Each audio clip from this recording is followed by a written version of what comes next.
Welcome to Bed Crime Stories podcast. I'm your host, T.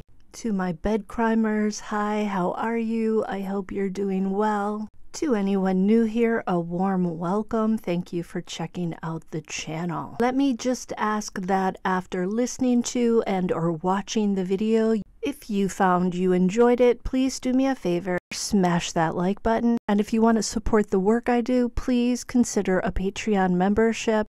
You'll find a link in the description. Now, let's dig in. This past week, Natalee Holloway's parents finally found out what happened to her back in 2005 when she was on a class trip in Aruba. Natalee's mother, Beth, recently revealed details of a meeting that she had with Joran Sloot's parents back when Natalee first went missing. Back then, Sloot was denying any involvement, and he told investigators that he'd been with Natalee the night she went missing, but had dropped her off at her hotel room. This week, he finally admitted to doing her in when she spurned his advances because he wanted to get jiggy with her.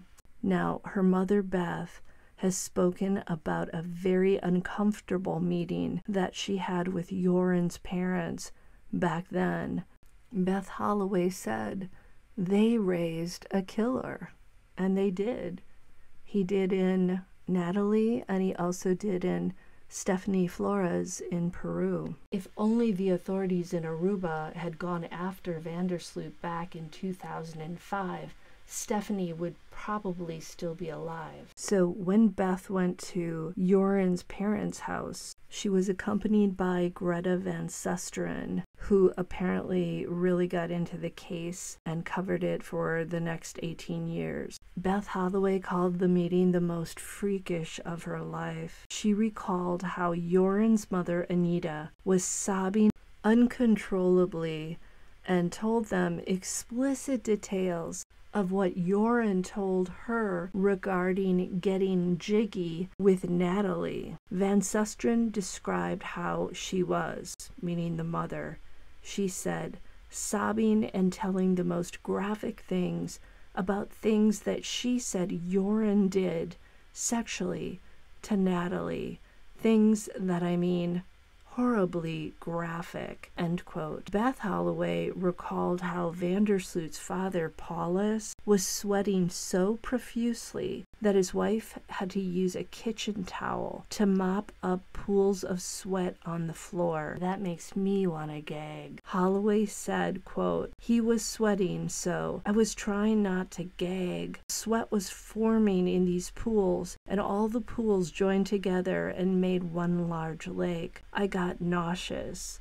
End quote. Van Susteren said that looking back, she thinks the reason that Paulus was sweating so much was likely because he knew his son had done something wrong and maybe Paulus was suffering a guilty conscience. And Holloway agreed. She said, quote, well, he raised a killer. And of Joran's mother, Beth added, she enabled him in every way. So during this sort of intimate meeting with the Sloot, it came out that Joran was undergoing anger management classes, which his mom told Holloway were going so well.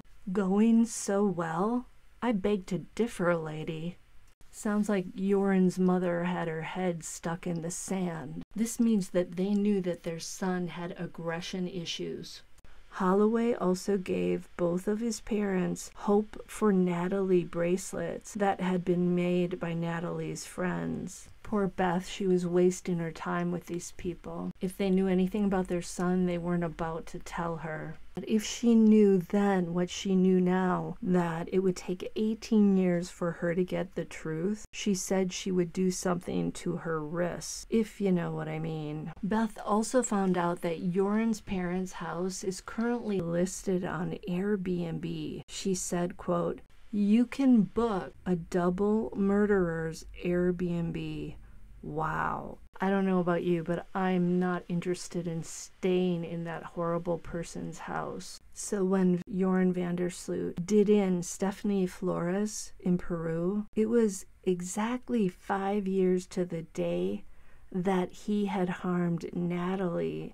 So during Natalee's disappearance, Anita van der Sloot stood by her son Joran. But when Stephanie Flores was done in, his mother finally admitted that he may have been involved in her death. She told a Dutch newspaper that her son is, quote, sick in his head. She was not present in court here in the U.S. for her son's recent sentencing. He was convicted on extortion charges because he got money from Beth Holloway when she was desperate for answers about what happened to her daughter and where her daughter's body was. Van der Sloot's father, Paulus, the sweaty one, was a prominent lawyer, but he passed away from a heart attack the same year that Stephanie Flores died. And Beth Holloway believes that all the stress of seeing his son involved in this case in Peru, and also with Natalee's disappearance, likely led to him having the heart attack. So that's something that Joran is going to have to live with for the rest of his life. Of course, it's unclear if he has any ability to have feelings,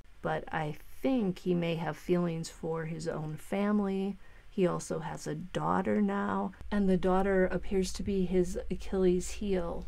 Like, he's very protective of the daughter, and if you say anything about it, according to Beth Holloway, that's where he feels the pain and he gets upset. I think it's disgusting that he's a parent, because I don't think he should have the privilege of having a child, especially a daughter, after taking somebody else's daughter away from them. Let's hope that Joran van der Sloot gets what's coming to him for what he did to Natalee. I'm sorry, I'm not a violent person, but when somebody takes another person's life, particularly a young 17-year-old girl who's just trying to have fun on a class trip, shame on him. Shame on him, and I hope karma really is a biatch. Until the next time on Bed Crime Stories.